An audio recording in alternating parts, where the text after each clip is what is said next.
Saya akan sebutkan dulu kisah tentang sosok orang yang sangat saleh dari kalangan tabi'in.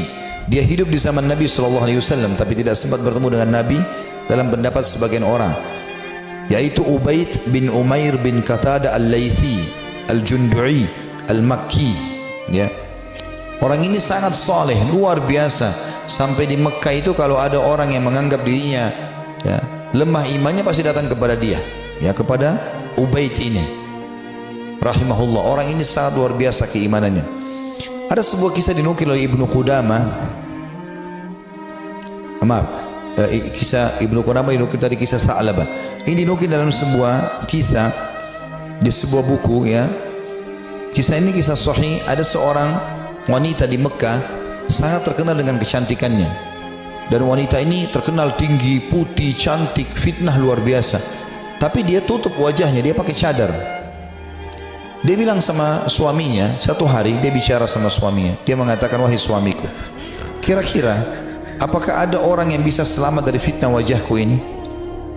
Artinya dia coba menyebutkan sama suaminya. Kata suaminya, tentu saja ada, walaupun kau cantik, tapi akan ada orang yang bisa tidak kena fitnahmu. Kata perempuan itu penasaran, siapakah itu?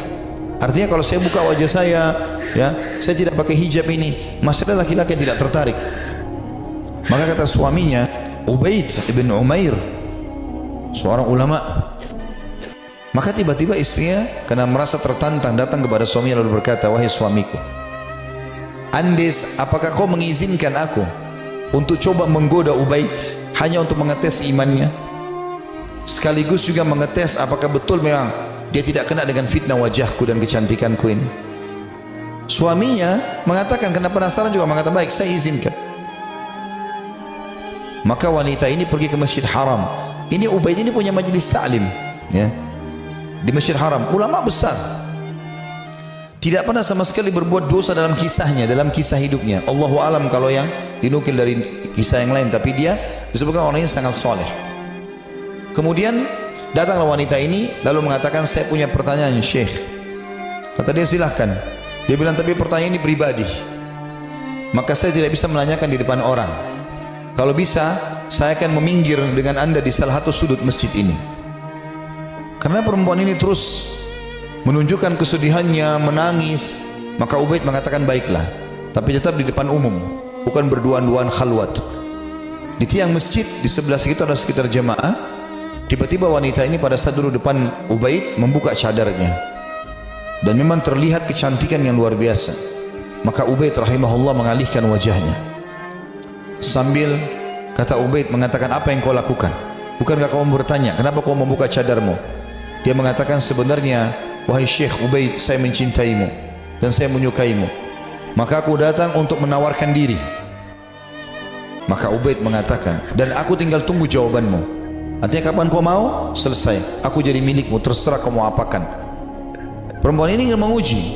Ubaid tidak mengenal siapa perempuan ini. Subhanallah, dia mengatakan, saya akan jawab pertanyaanmu itu kalau kau menjawab 5 pertanyaanku. Kata Ubaid rahimahullah, tapi sambil buang muka, enggak dilihat ke wajah wanita ini. Wanita tersebut menggambarkan, Ubaid tidak melihat sedikit pun ke wajahku, padahal wanita ini depan matanya dan sangat cantik. Maka kata wanita tersebut, tanyalah. Kata Ubaid rahimahullah, jadi tadi dia memang bilang waktu dalam majelis, saya punya masalah, saya mau minta nasihat. Padahal dia cuma mau berbohong wanita ini, tapi hanya mendapatkan nasihat yang benar. Apa kata Ubaid rahimahullah? Andai saja bertepatan pada saat sekarang malaikat maut datang ingin mencabut ruhmu, apakah kau akan menawarkan hal yang sama padaku kalau memang kau sedang berhadapan dengan malaikat maut? Kata wanita tersebut, tentu tidak. Pertanyaan kedua, andai saja kamu sedang berada dalam kuburan, tempat yang pasti kau akan datangi, dan kau sedang bertemu dengan Munkar dan Nakir, 2 malaikat akan bertanya di kuburan, dan kau sedang ditanya untuk selamat ke surga, apakah kau juga akan berpikir tetap akan menawarkan dirimu seperti ini? Dia mengatakan tidak. Yang ketiga, seandainya kau sedang berada bersama aku di padang mahsyar, kemudian buku-buku amal sedang berterbangan, dan kau tidak tahu apakah kau akan terima dengan tangan kanan atau tangan kiri, tangan kanan akan selamat ke surga, tangan kiri akan masuk ke neraka. Apakah kau juga akan menawarkan dirimu seperti ini kepadaku? Dia mengatakan tidak. Yang keempat, ya, andai saja kau sedang ditimbang amalmu dan kau tidak tahu amal baik atau amal buruk di timbangan amal hari kiamat nanti yang lebih berat, apakah kau masih mau menawarkan dirimu padaku? Dia mengatakan tidak.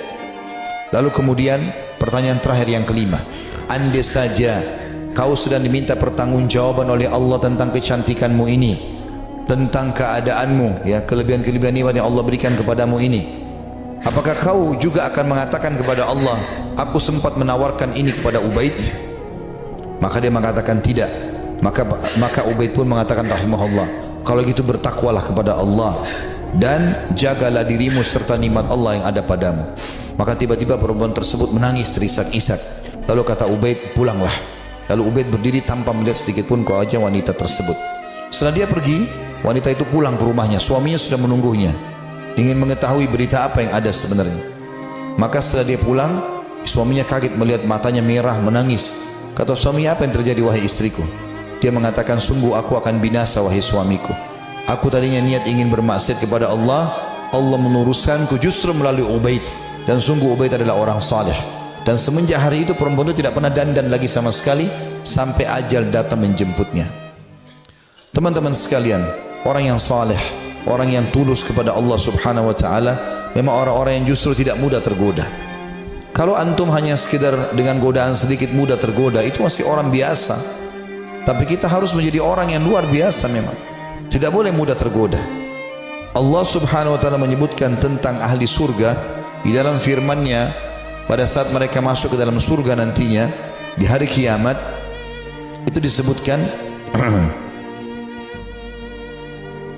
malaikat akan masuk dari semua pintu-pintu istana mereka dan mereka akan berkata para malaikat, salamun alaikum bima sabartum fa ni'ma uqbad dar. Selamat buat kalian, keselamatan buat kalian atas kesabaran kalian, dan ini sebaik-baik tempat untuk kembali, surga maksudnya. Kata ulama tafsir, yang dimaksud dengan makna malaikat akan berkata, ya, selamat atas keselamatan, atas kesabaran kalian, karena mereka sabar dalam 3 hal. Ini butuh kesabaran teman-teman sekalian. Yang pertama, sabar dalam mengerjakan ketaatan, untuk bangun sholat, untuk tutup aurat, mencari pendapatan halal, ya, itu semua butuh kesabaran. Duduk di majelis ilmu seperti ini butuh kesabaran. Bangun sholat malam butuh kesabaran. Bersedekah pada kita butuh kesabaran. Berbakti dengan orang tua yang sudah sangat tua butuh kesabaran. Konsisten dengan kejujuran butuh kesabaran. Perjuangan semuanya butuh sabar. Ini sebab masuk surga karena kesabaran. Yang kedua, sabar dalam menolak kemaksiatan. Jadi semua kita di sini yang hadir punya peluang berzina, punya peluang berbohong, punya peluang melakukan semua dosa. Bukankah sekarang di zaman kita fitnahnya sangat besar? Di handphone kita bisa masuk penawaran zina dengan sangat mudah. Bukankah sangat mudah kita untuk riba, menipu, mencuri, apa saja? Tapi subhanallah butuh kesabaran. Sabar dalam meninggalkan kemaksiatan. Sabar. Dan kata ulama, beda pahalanya antara orang yang meninggalkan maksiat karena dia tidak punya peluang. Misal dia cuma sepintas lihat spanduk ajakan untuk ke diskotik, atau dia ada penawaran apa, lalu dia bilang, saya nggak suka, cuma sebatas itu. Beda pahalanya dengan orang yang sedang bergejolak godaan yang luar biasa. Jadi misalnya memang lagi ada lawan jenis yang mengganggu dia, kemudian dia bergejolak juga ingin mengikuti hawa nafsunya, itu beda pahalanya. Nabi Yusuf alaihissalam waktu digoda oleh wanita istri raja yang ratu Mesir, itu Allah mengatakan, walaqad hamma bihi wa hamma biha laula ar-ra'a burhana rabbih. Ya, Yusuf sudah cenderung sama perempuan itu cenderung pada Yusuf. Artinya Nabi Yusuf alaihissalam manusiawi, tapi beliau coba berusaha menghindar, sabar, menghindar terus sampai akhirnya Allah SWT berikan tanda-tandanya, akhirnya selamat dari godaan tersebut. Gitu kan?